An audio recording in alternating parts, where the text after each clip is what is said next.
sumalo din kayo. I can check it out. I can check it out. I can check it out. Ano pa, namamalan kayong mata. I can check it out. Ha? May 50 kilo sa kanya. I can check it out. I can check it out. Lagay ka talaga ng rep dun, te. Hindi. Masikip na. Masikip na. Tanggalin mo yung ano doon, yung pinasok na ano doon. Yung table, tinabi ko na ngayon. Maluwag na. Sa gabal yun. Yung ano. Ano ilalagay mo doon? Kahasan na. Kaya dito ko, tinignan ko. Dito na siya sa gilid. Lagay yung ano mo doon, yung gawin mo doon, te. Di ba may butas doon na malaki? Hmm. Parang ano po, ano ba yung tawag mo? Hindi, ang ilalagay ko doon kasi magtitinda rin kami dyan ng mga kahon-kahon ba na red horse na ano.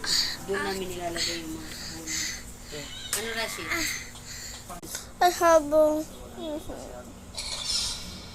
Pag mga maliit, kuha ko muna doon sa taas.